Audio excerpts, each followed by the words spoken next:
Hoje nosso tema é o público de Lula, ou melhor, a falta de público do petista. Houve um tempo em que o vaidoso, fanfarrão, seja pela mortadela, seja pela capacidade de enrolar as pessoas, juntava gente na rua. Mas hoje, hoje só resta a mentira e a torcida da velha mídia. Não deve ser fácil mesmo para Lula e sua pelegada olhar para as imagens do 7 de setembro de 2021 e 2022 e relembrar momentos não tão amistosos entre Lula e o povo brasileiro. Matéria da Folha de São Paulo de 2005, por exemplo, afirma que Lula foi recebido com aplausos e vaias no desfile de 7 de setembro daquele ano. Um ano antes, em 2004, o petista já encarava gritos de traidor e as vaias de pedetistas durante o velório de Brizola. Lula saiu do local pelos fundos. Em 2007, a sinfonia de vaias se intensificou e o petista passou vergonha na cerimônia de abertura dos Jogos Pan-Americanos no Maracanã lotado. Além do episódio do Maracanã, Reinaldo Azevedo destacou à época também as vaias em São Paulo e ainda durante discurso em Cuiabá, Campo Grande. Neste último, Lula disse, abre aspas, se quiserem brincar com a democracia, ninguém sabe nesse país como colocar mais gente na rua do que eu. Vale lembrar que o ano era 2007. Nesse discurso, Lula reclamou bastante dos críticos e teve até confissão, abre aspas, os que estão vaiando são os que mais deveriam estar aplaudindo. Foram os que ganharam muito dinheiro no meu governo. É só ver quanto ganharam os banqueiros, os empresários. Fecha aspas. Ao chegar no casamento da filha de Dilma em 2008, Lula recebeu parte de sua saudação padrão dos dias atuais. De acordo com o Correio Brasiliense, para evitar o vexame do Maracanã, a presidência fez manobra para evitar vaias a Lula. Segundo o veículo, o à época presidente chegou ao Sambódromo, no Rio, para acompanhar o desfile das escolas de forma discreta, sem ser anunciado pelo público. Ainda conforme o jornal, a assessoria do presidente teve o cuidado de esperar que a Império Serrano, primeira escola a desfilar, já estivesse na avenida e sob aplausos do público e só então providenciou que o carro de Lula estacionasse em uma área longe do público, fechada com grades e tapumes. Já em 2009, o filme Lula, o Filho do Brasil, ainda nem tinha estreado e o trailer já recebia a recepção de praxe em salas de cinema. O financiamento do filme, que custou 12 milhões de reais, entrou na mira da Operação Lava Jato em 2018. Em 2010, quando foi vaiado junto com Dilma em caravana em Belo Horizonte, Lula apelou para o vitimismo e disse que as críticas partiram de pessoas ricas e eram fruto de preconceito e medo de uma mulher no Planalto. Um ano depois, Lula sai dos holofotes para dar lugar à sua substituta, a presidente que saudava a mandioca. Em 2013, durante o Prêmio dos Direitos Humanos, manifestantes de grupos indígenas aos gritos chamaram Lula de ladrão e traidor.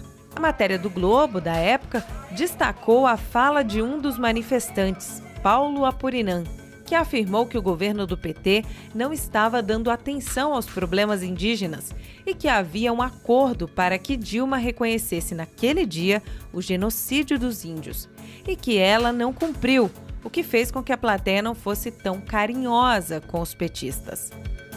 Em 2015, Lula ganhou destaque mais uma vez, mas não foi de forma positiva. Desta vez, o cenário foi Salvador.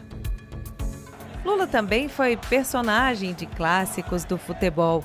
Em 2016, o ex-presidiário foi lembrado de forma nada carinhosa pelos torcedores de Flamengo e Fluminense que estavam no Pacaembu e também por torcedores do Atlético Paranaense e Curitiba. Recentemente, um vídeo em que Lula é vaiado no Mineirão foi dado como falso por agências de checagem. No entanto, O vídeo não é falso, apenas não corresponde à atualidade, ou seja, as críticas já não são de hoje. O vídeo foi gravado em 2016, quando Dilma tentou colocar Lula como ministro para livrá-lo da cadeia.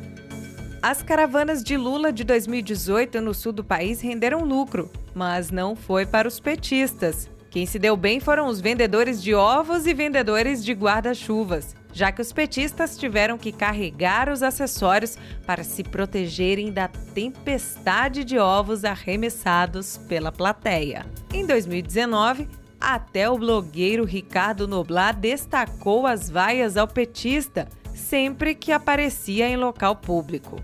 Em viagem à Europa em 2020, Lula foi vaiado na França. No mesmo ano, o ex-presidiário pediu que pessoas fossem às ruas apoiá-lo no dia 15 de março.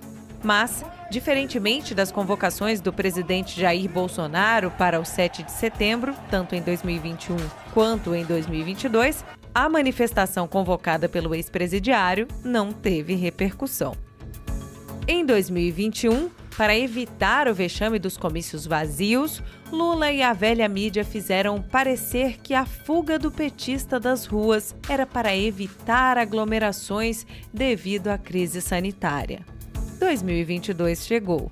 A vida praticamente voltou ao normal, mas Lula permaneceu escondido. Conforme o tempo ia passando, o ex-presidiário precisava sair. Afinal, o ano eleitoral chegou. E já que não tem gente, o Brasil acompanhou um festival de fotos adulteradas. O petista Paulo Pimenta teve a cara de pau de postar uma foto de manifestação pedindo a saída de Temer para dizer que eram pessoas protestando contra Bolsonaro. Em passagem por Pernambuco, a campanha petista teve de usar palmas gravadas para sufocar as vaias de esquerdistas de outros partidos. Lula, o desarmamentista, pode não ter plateia, mas tem seguranças bem armados. Aliás, o público minguado do petista abriu espaço para críticas que não foram bem recebidas. Teve o episódio dos capangas de Lula tomando a bandeira brasileira de uma mulher. O caso de um idoso que foi intimidado pelo assessor do descondenado. E para quem achou pouco, a Polícia Federal prendeu um homem que chamou Lula de ladrão. E já que não tem público nem para interagir, nem para exibir, Lula passa seu tempo junto com o restante da esquerda tentando esconder a popularidade do atual presidente do país. Todo dia apelam à justiça para que Bolsonaro não divulgue algum encontro com seus apoiadores, seja no Brasil ou em outros países.